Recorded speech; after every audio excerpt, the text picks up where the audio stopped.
আপনারা কখনো নাফিদের বকচোদগিরি দেখছেন? অসফল গাভী ব্যবসায়ী সস্তা ক্রিয়েটর তো অবশ্যই দেখছেন, না দেখলে কোনো সমস্যা নেই, এই ভিডিওতে দেখাবো।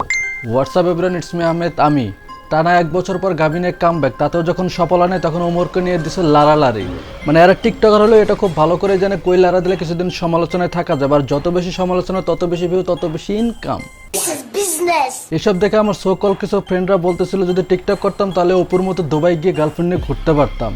ব্রো, তোমরা শুরু করো উইদাউট এনি কস্ট, আমি বাস দেওয়ার জন্য অলওয়েজ রেডি। একটা কন্টেন্ট ক্রিয়েটর কি পরিমাণ বোকাচোদা হইলে কারো পিক কষ্ট করে ডাউনলোড করে সেটা প্রিন্ট আউট করে আবার সেটার উপরে ইস্যু করে ভিডিও আপলোড করে। একটা কথা শুনলাম আপনাদের রোস্টার ফারাবি ভাইকে নাকি অনেকে ফারাবি আপু বলে ডাকতেছে। এটা কি কোনো কথা?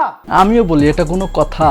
বুঝেন নাই ব্যাপারটা, একটু গোছায় বলতেছি। ওমর টিকটক করে, अच्छा অপুও টিকটক করে। समझ गया। সো ওমর টিকটক করে এই জন্য তাকে পচানোর চেষ্টা করছে, আর উপরে একটু সাপাই গেছে, আর বাকিটুকু পাবলিক ভরে দিছে, না মানে কমেন্ট করে ভরে দিছে আর কি। সো আমাদের রোস্টার ফারাবি ভাই এটা নিয়ে ভিডিও বানাইলেও বানাইতে পারে যে তোদের মতো ছোট রোস্টার আমাকে নিয়ে কথা বলার সাহস পায় কিভাবে। দেখেন ভাই, আমার সাদা মনে কোনো কাদা নেই, আপনারা কামড়াকামড়ি করেন আর আমি নতুন ভিডিওর স্ক্রিপ্ট লিখি। যারা অপু ফ্যান আছো তারা কাইন্ডলি একটু অপুকে বলে দিও যাতে গাভী ঠিকঠাক মতো সামলে রাখে, যদি সেকেদের চোখে পড়ে যায় তাহলে পুরো পেপে দিয়ে চেপে দিবে। সো গাইস, ভিডিওতে ফটাফট একটা লাইক মেরে দাও, চ্যানেল হলে সাবস্ক্রাইব করে দিও, পেজে হলে ফলো করে দিতে ভুলবা না, আর তোমরা অবশ্যই দেবে কারণ আপনার ভাই ব্রাদার। So by.